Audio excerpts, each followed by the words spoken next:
Now, freedom is frequently threatened. To keep it, you must defend it.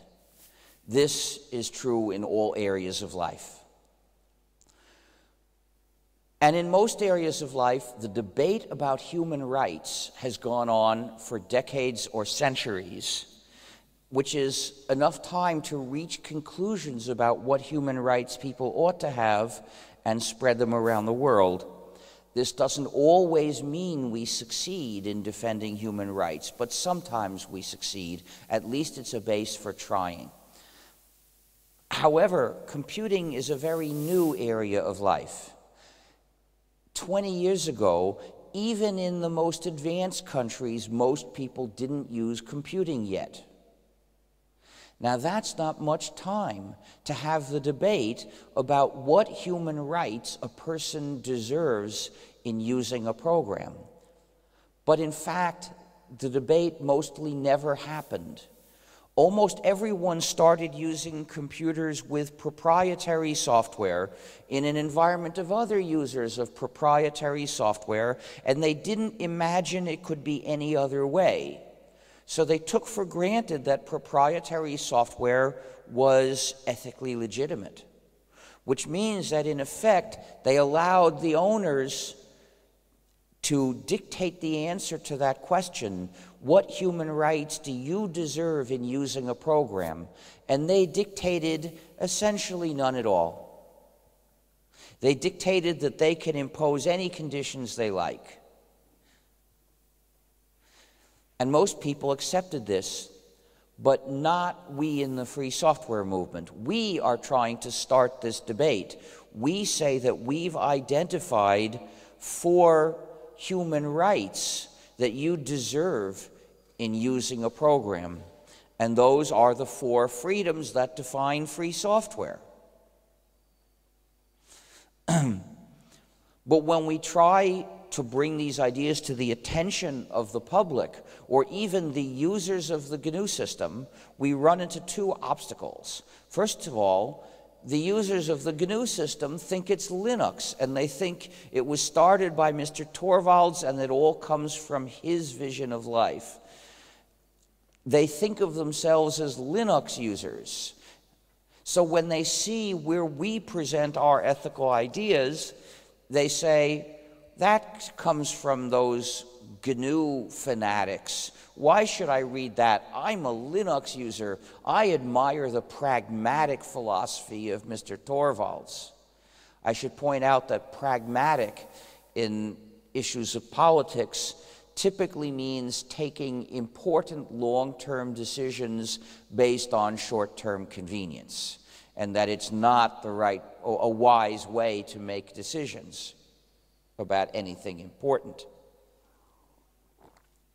But in any case, they are users of GNU, and they refuse to read what we say because they don't know it's GNU. They think it's Linux. If they knew what the system is that they're using, they'd say something different to themselves. They'd say, here's the philosophy of the GNU project, and I'm a GNU plus Linux user. I had better pay attention to this because my system comes from there. And then we would have a chance to convince them that they deserve freedom and they should fight for it.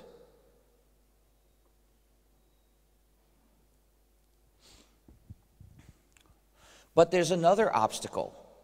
Nowadays, in English and some other languages, you will rarely see the term free software.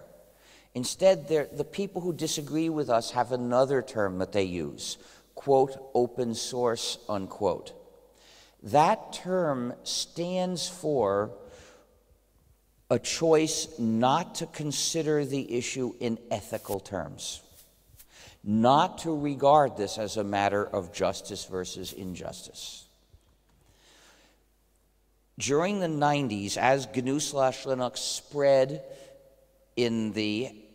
initially among technical people, a lot of them saw that it had practical advantages. It was powerful, reliable, efficient, cheap to use. It was cool. So they recommended it to their friends, but they didn't talk about ethical issues because they hadn't heard about them.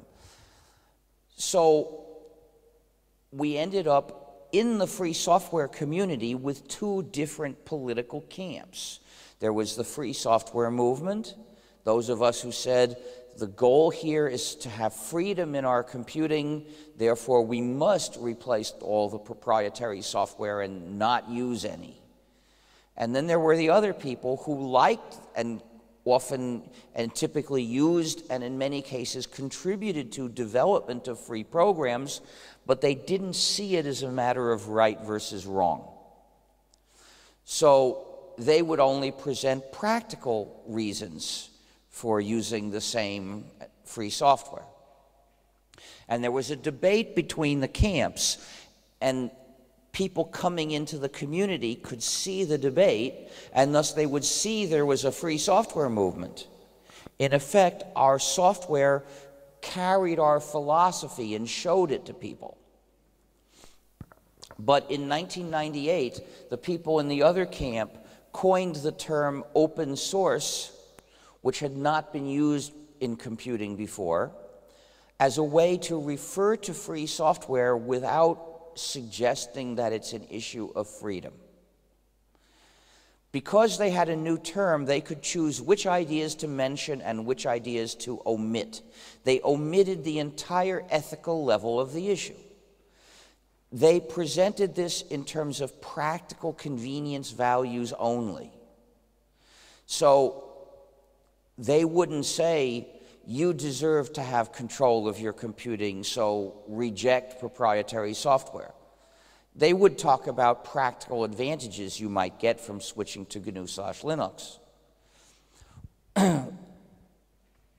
We say, if you develop and release a program, it's your moral duty to respect the freedom of the other users by releasing it as free software.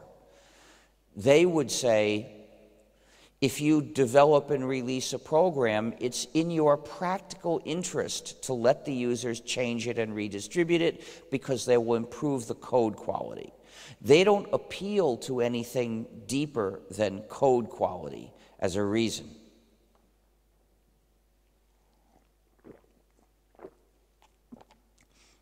So in practice, we and they do the same work, and we can work together. However, at a deeper level, our views are totally different from theirs. Our values are different from theirs. Anyway, open source was a majority of the community, and the businesses were mainly with them, because there were already quite a few free software businesses by 1998. And mostly the politicians and the journalists followed them. And since then, in the US, you rarely see any mention of free software in the media. They only talk about open source. If they mention us, they pretend that we are open source supporters, misrepresenting us. In fact, I've seen several articles that called me the father of open source, which is galling, I must tell you. So I respond by sending a letter to the editor saying, if I'm the father of open source, it was conceived through artificial insemination using stolen sperm without my knowledge or consent.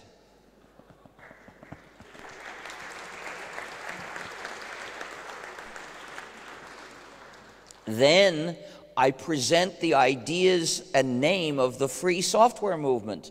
In other words, telling the readers what was missing in the article itself. And that, of course, is the real point of the letter. But I figure starting with a joke can't hurt. I like jokes, but also maybe the joke will cause them to print the letter. Well, I do this as much as I can, but I can't do enough of this. We need you to spread the idea that free software is a matter of freedom that users deserve. So when you're in a discussion and other people are talking about open source, and presenting the issue as purely a practical one, you can help our movement simply by saying Programme Libre and insisting that this is a question of right and wrong. You can't make other people think so, but you can show that you think so. And there may be other people in the discussion who are thinking, I don't dare speak up about this because I don't want to be the only one. And once you speak up, they'll see they're not the only one. And they can speak up too. So it's very important for you to speak up. Even if you don't think you can convince all the other people, you will still achieve something by showing that one person in that discussion does care about freedom. Because ultimately our future depends above all on what we value. If we could magically make free software to do every job,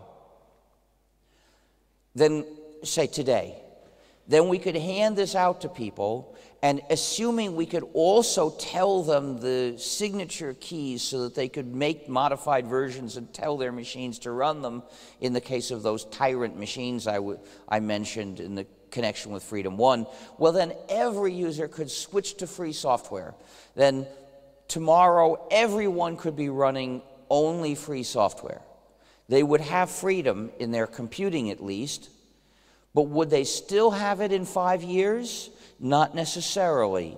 The fool and his freedom are soon parted. If you give somebody freedom but he doesn't appreciate it, he'll let it slip through his fingers. If he values freedom, he can close his hand and hold on to it. So if we want to establish lasting freedom, it's not enough just to give people freedom. We need to teach people to appreciate it so that they will defend it.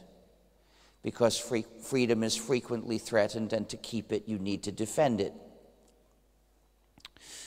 The most important work to be done in the free software movement is not actually programming, although that's necessary, but teaching people to demand freedom.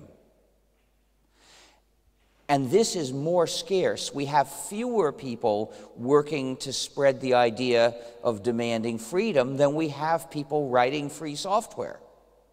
After all, there are lots of people who are writing free software who think of it as open source.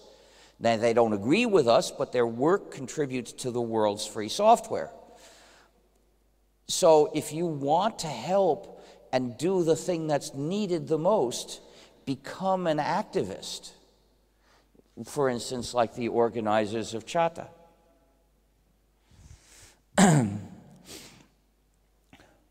We have gained freedom and lost it again in the free software community, specifically because we didn't value freedom enough. For instance, in 1992, when Torvalds liberated Linux, it filled the last gap in the GNU system, and we got GNU plus Linux. You could buy a new PC and install the system in it and use it in freedom. But it wasn't easy. At the beginning, you had to tinker with it. You had to get to be a real expert. So people started working on distributions of GNU/Linux. People began developing distributions of GNU/Linux designed to make installation easier. A few years later, there were several distributions in competition in a community where most people didn't appreciate the issue in terms of freedom.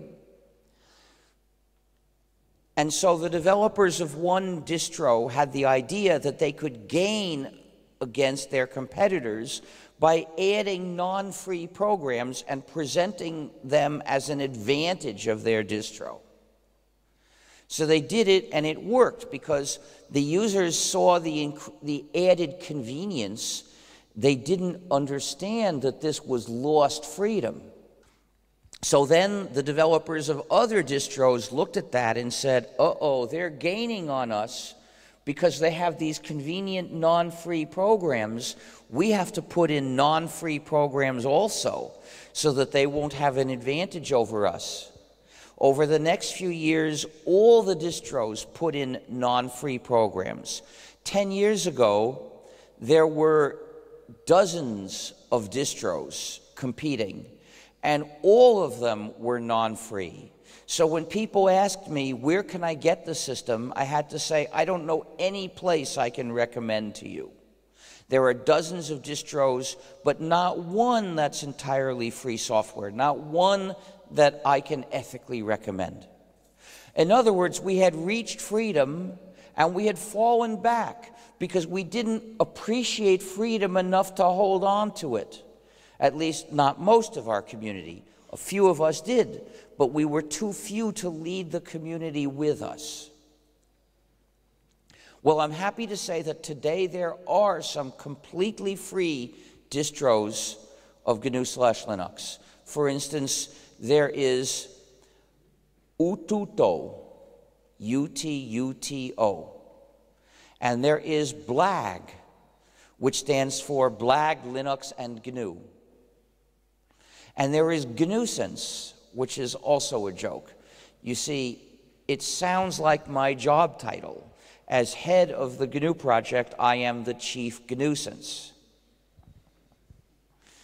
And there is Triskel, and there is Dragora, and Parabola.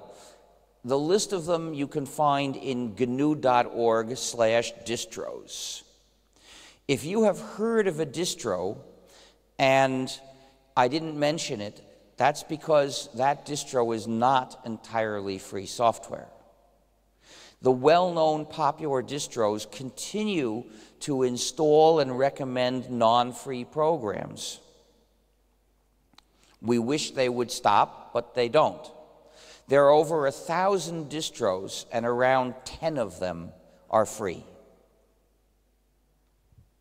So we have begun to recover the freedom that we lost, but only begun.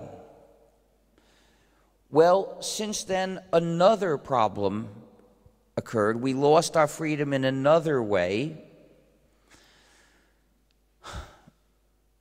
Nowadays, the code of Linux, Torvalds' kernel, is not entirely free software. Oh, most of it is. But there are pieces which are exceptions. There are non-free programs in Linux. In fact, there are parts of the Linux source code which are not free software because they're not real source code. You'll find long lists of numbers, up to 300,000 numbers in a list. And each of these lists is really an executable program dressed up as source code. But you can't make source code out of an executable program by writing it as a list of decimal numbers or hex numbers. It's still just a binary executable. The real source code of those programs is not available.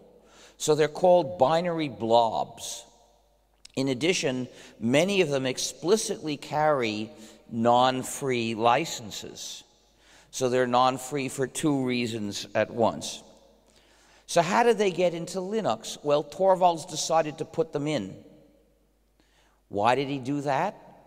Well, he was never in favor of freedom as an ethical issue, so for him, this wasn't an ethical choice to make. Initially, he released Linux as proprietary software. Then later, he made it free software. And then later, he put in non-free bits.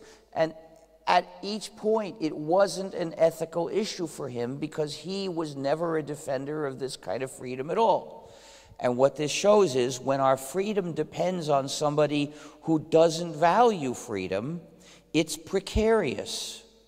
Because he could decide to stop upholding our freedom, and for him it would just be a practical choice.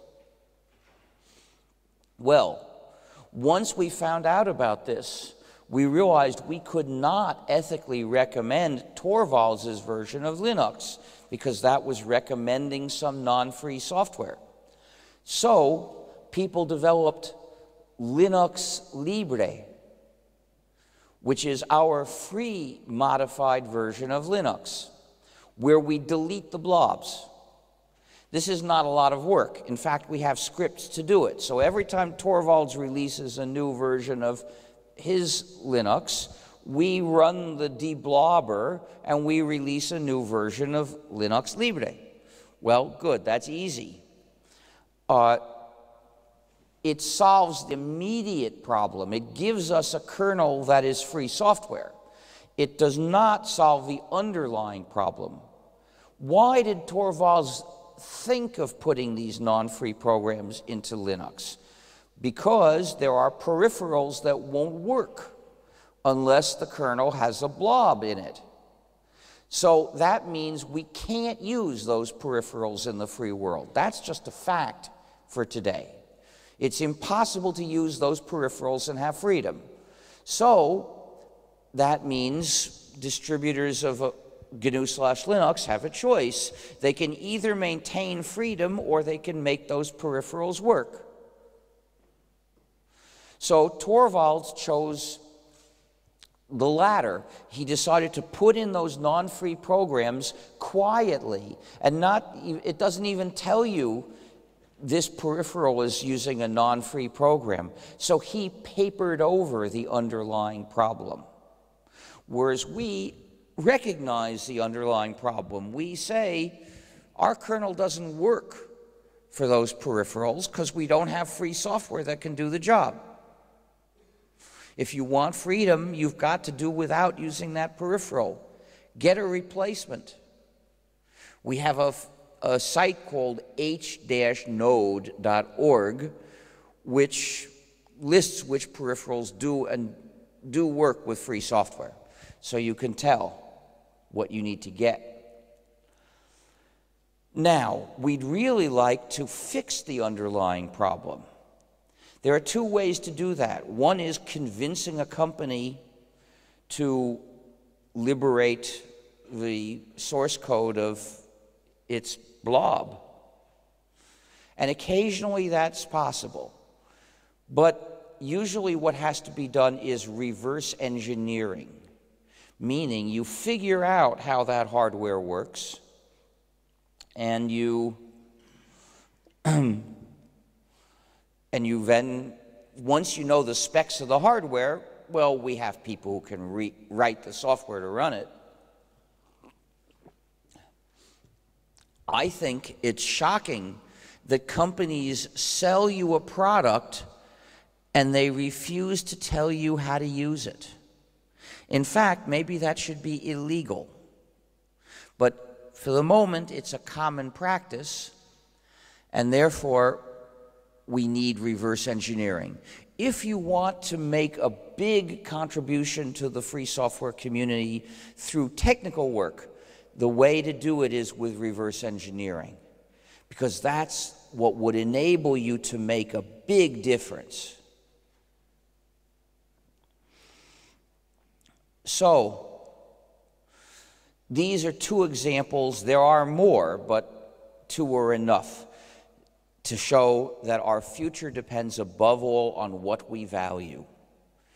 If we are to have freedom in the future, we need to spread the idea of valuing freedom, and that includes being willing to make a sacrifice for it, like saying, I won't do that job on my computer because it can't be done with free software. I'm going to replace this peripheral rather than run a blob or a non-free driver to use the peripheral, because I really want freedom. And when you do this and you show it to other people, you set an example. That example is vitally important. Nowadays, it's quite likely that you are running non-free software on your computer without even knowing it got there. Many web pages contain non-free programs, typically written in JavaScript, that get installed silently into the browser and run.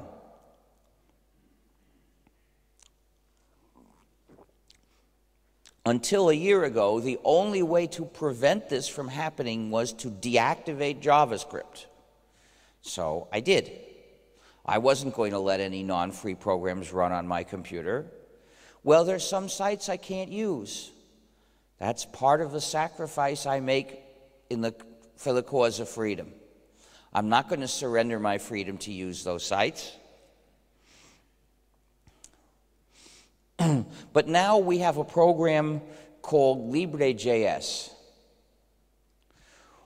It's an add-on for Firefox, which analyzes all the JavaScript code that tries to get into your browser, and it checks whether it's either trivial or free. And in those cases, it's allowed to run. But if it's non-trivial and non-free, then it's blocked. And the program warns you. It says there's non-trivial, non-free JavaScript in this page. And it also heuristically searches the site for where to complain. Because we need people to complain to the webmasters and say, I can't use your site because it demands non-free software and I won't run non-free software. Please fix your site. But it's a lot of work to complain because you have to search for how to do it. Well, Libre.js does the searching for you so you can immediately enter your complaint. Please do complain. We need to get them lots of complaints. However, nowadays there's a way you can lose control over your computing without actually running a non-free program. And that's software as a service, or SaaS. Software as a service means that instead of doing your own computing in your own computer by running a program, you send all the relevant data to somebody else's server, and your computing gets done in his server, done by programs that are chosen by him, not by you. He may or may not actually control them. They might be non-free, meaning he doesn't control them either.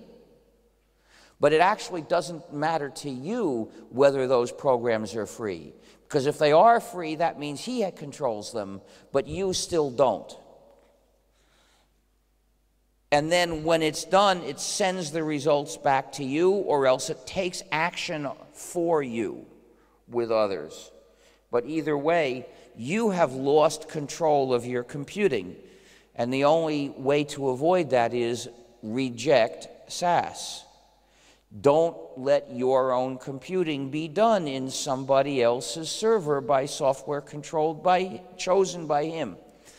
So SaaS is inherently equivalent to running a non-free program, but it's actually even worse. Remember how I explained that many non-free programs spy on the user? They send data to some server. Well, with SaaS, the user has to send all the pertinent data to a server.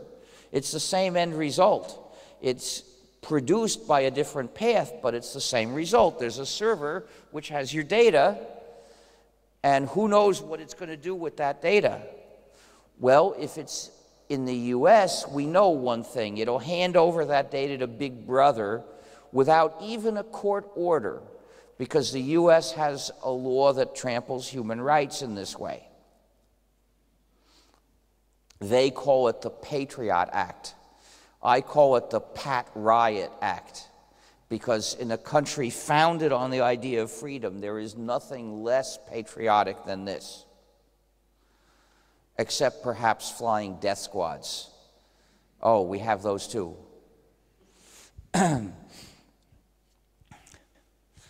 Well, there's another bad thing. Remember, I explained how some proprietary programs have universal backdoors that allow remote imposition of software changes. These include Microsoft Windows, Google Chrome, which is a non-free browser, and nearly all portable phones. Well, that means somebody can change how the user's computing gets done without asking the user's permission. With SaaS, it's the same, because the computing gets done by the programs installed in the server. And the server owner, of course, can put in different programs and change how the user's computing gets done without asking permission. So SAS is inherently equivalent to using a proprietary program with spy features and a universal backdoor. Very bad. And just as you must reject proprietary software for freedom's sake, you must reject SAS for freedom's sake. Now, if you look at all the world's websites, SAS is a rare case. And the reason is, almost all of these sites just present information for you. Using them is not doing your own computing. So the SAS issue simply doesn't arise. But if we consider the ones that do a non-trivial service, most of those services are some kind of communication with others, which includes e-commerce. That's a kind of communication. Well, that's not your own computing personally, so the issue of SAS doesn't arise. But there are some, they're a small fraction, but some of them are important, which are SAS. For instance, there are the translation services, which I won't use because we ought to be able to do translation by having programs in our own computers, programs that are free and that are under our control. Getting the translation of a text, if that's what you want to do, is your own computing. It doesn't involve anybody else. It's not anybody else's, it's entirely your computing, and that's where you should have control.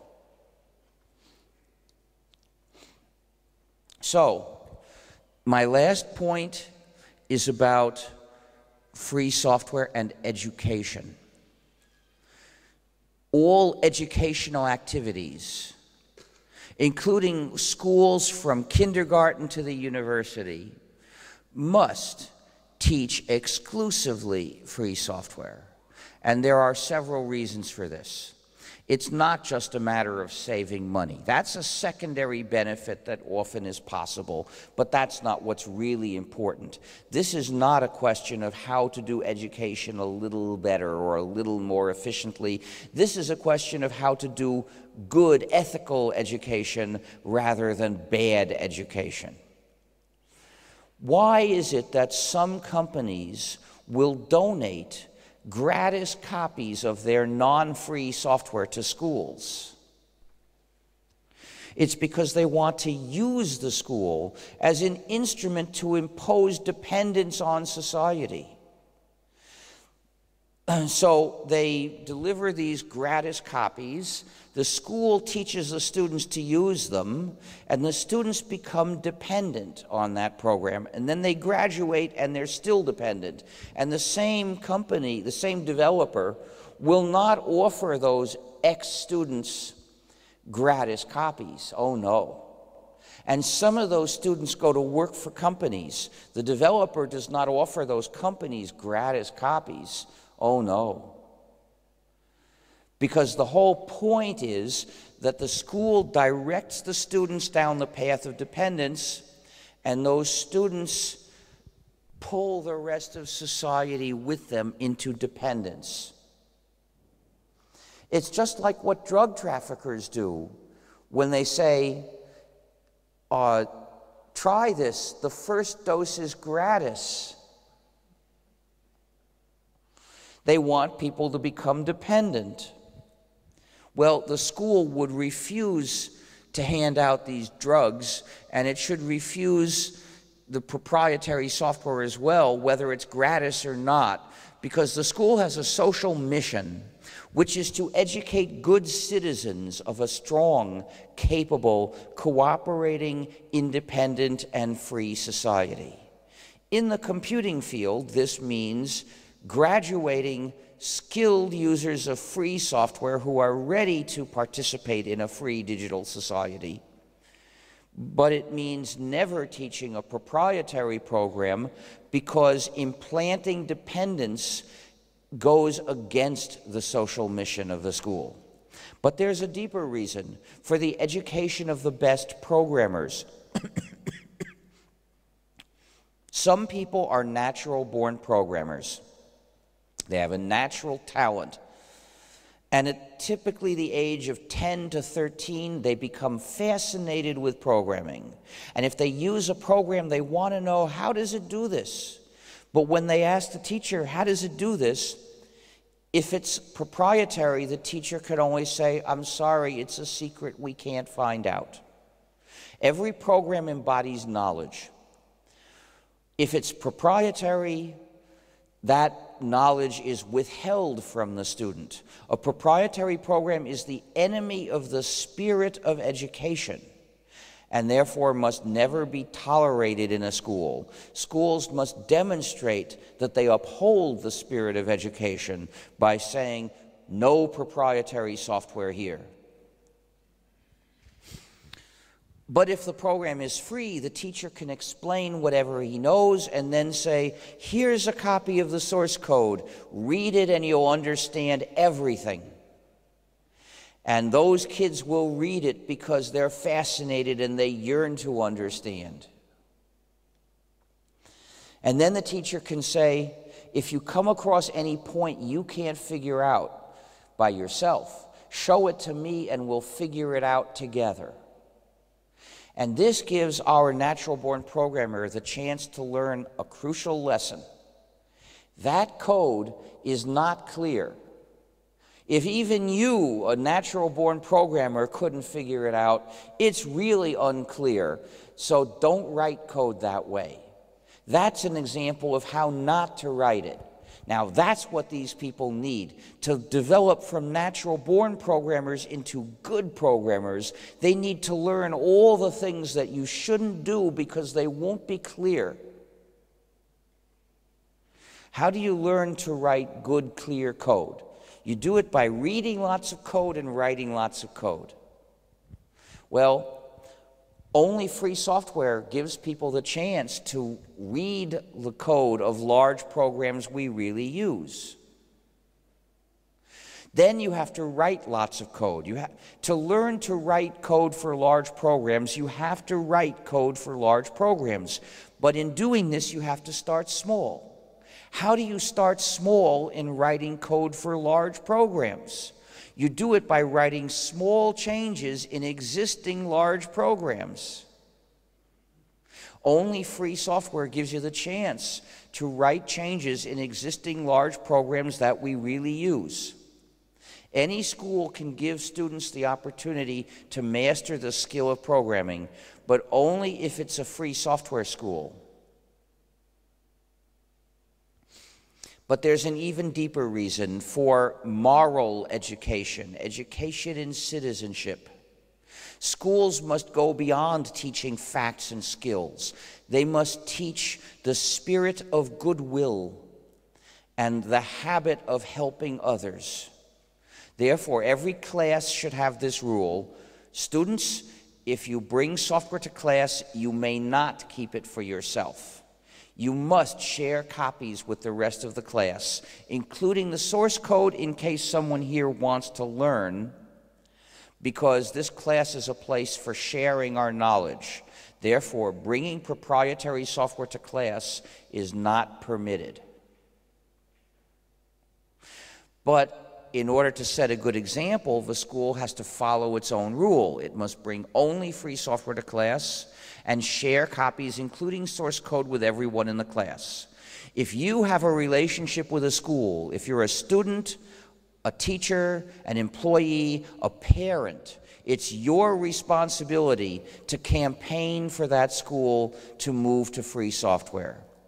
Now, it's important to bring up the issue publicly so that others have a chance to learn to understand it. Discussing it privately with the school authorities can be useful sometimes, but don't stick to that for too long if it doesn't work. Start bringing it up in public. The willingness to make a sacrifice is crucial. If you say in the first meeting of a class, "Professor, please let's work out a way that I can do the work of this class using free software only, because my conscience does not allow me to run the proprietary software, and I'm willing to do it with free software even if it takes me extra work." It's hard for a professor to say no to a student who wants to do extra work for the sake of her conscience. But some of them will. And in that case, you have to say, well, goodbye. I will try again next year and hope that I get a different answer. Sometimes you should change schools. If there's a school that requires using a lot of proprietary software, changing schools may be what you need to do. A protest may be called for. If the school does something that promotes proprietary software, a protest is appropriate. You'll have to be creative, looking for different approaches till you find something that works. The important thing is, be persistent. For more information about free software, look at GNU.org and FSF.org, which is the site of the Free Software Foundation. Now, you can join the Free Software Foundation, and we need your support. You can join through the website. If you want to pay your annual dues in cash, you could join here. There is also the Free Software Foundation Europe at fsfe.org, which also needs your support. So, at this point, I would like to present my other identity. The people who left already, they missed the funniest part. It's too bad.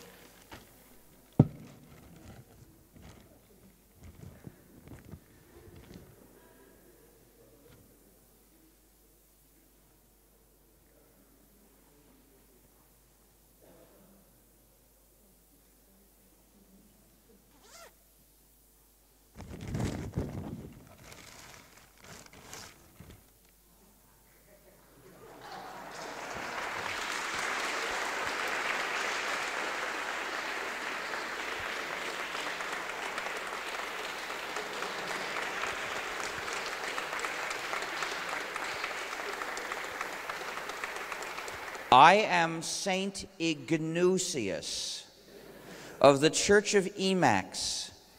I bless your computer, my child.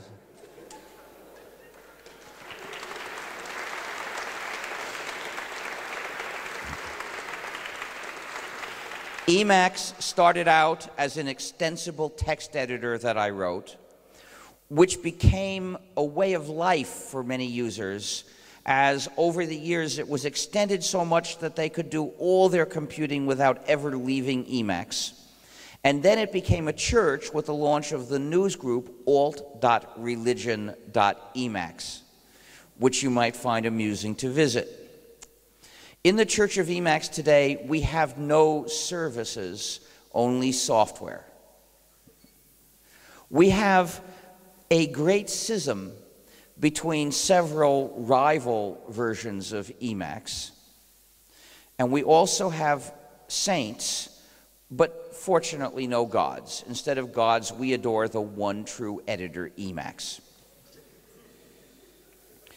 To become a member of the Church of Emacs, you must pronounce the Confession of the Faith. You must say, there is no system but GNU, and Linux is one of its kernels.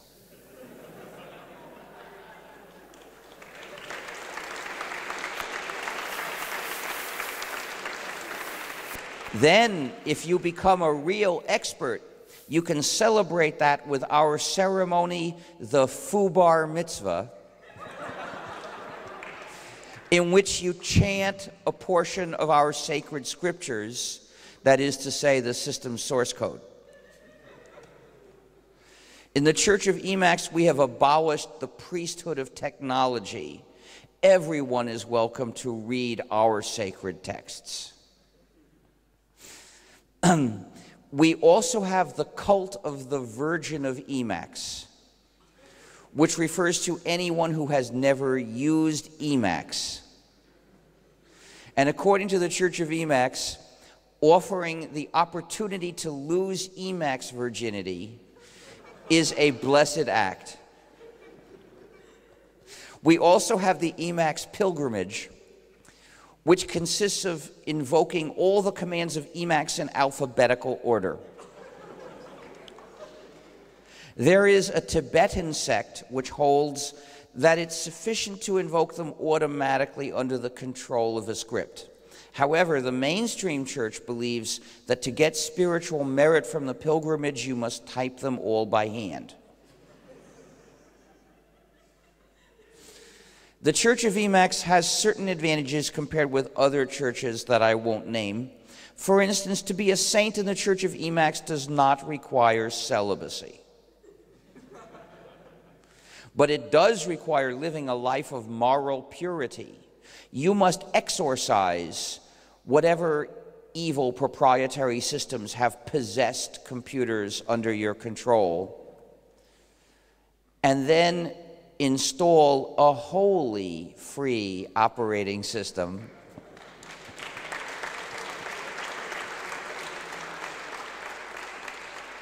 and then only use and install free software with and on the system. If you make this vow and live by it, then you too will be a saint and you'll have the right to wear a halo, if you can find one, because they don't make them anymore. People have sometimes asked whether, according to the Church of Emacs, it is a sin to use the other editor VI. It's true that VI is the editor of the beast.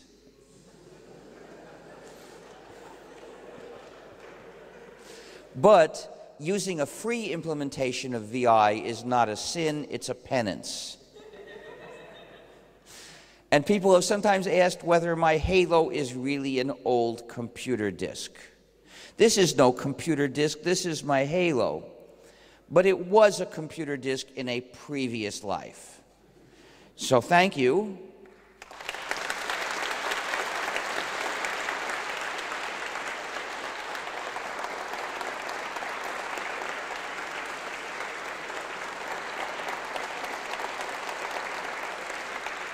Now it's time for the auction, so don't go away. I do have this copy of my semi-autobiography, which it's a semi-autobiography because someone else wrote it and put in his point of view, and then I fixed the errors and put in my point of view, but I left his personal impressions. So it now presents these two points of view in contrast.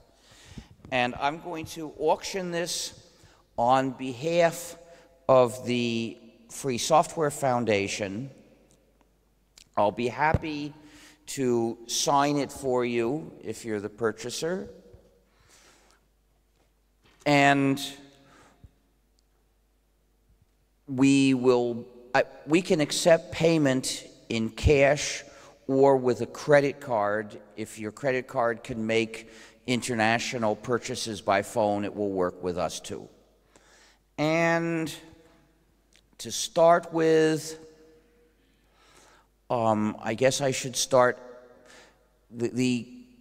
at its usual price, which is about 70 lei. So, and I want to go up by at least 5 each time to save time for this. So do I get 70? When you bid, if you're not bidding, please be quiet so I can hear the people who are. And when you bid, please wave your arm and shout. So do I get 70? How much? I've got 70. Do I get 75? How much? I've got 75. Do I get 80? Who's 80? I got 80. Do I get 85? 85? Do I get 90? He said 90 first. Do I get 95? He said it first. Do I get 100? You said 120? I've got 120. Do I get 130?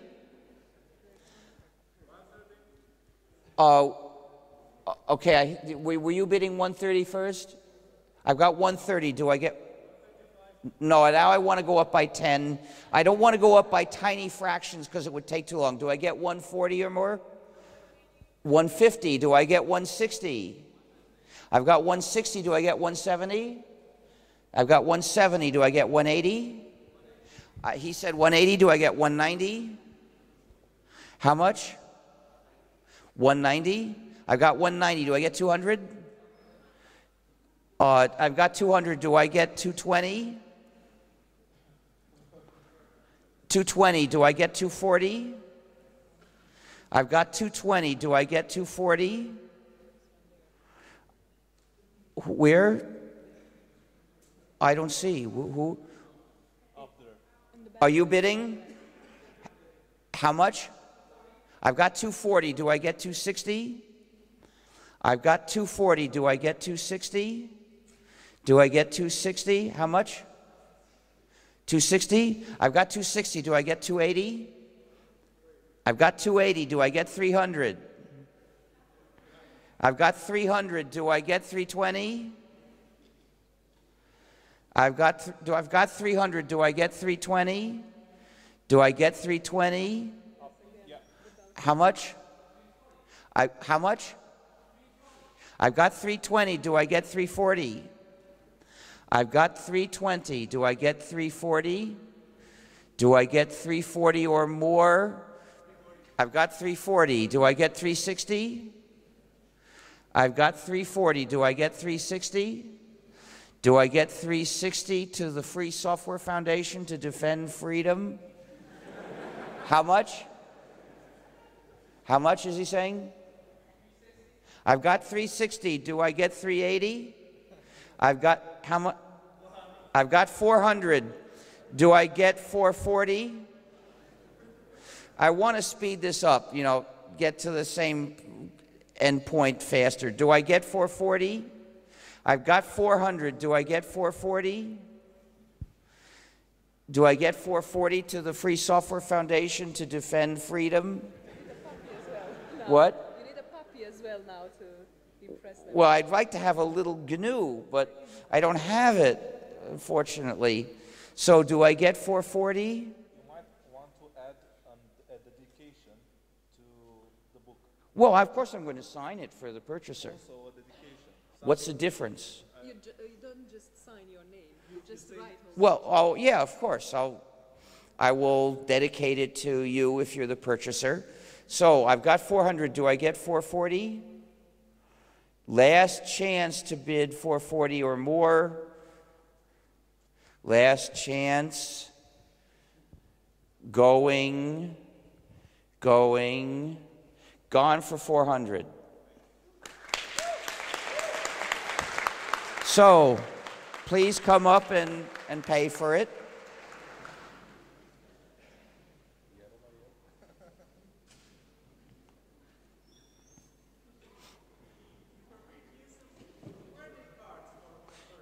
Yeah.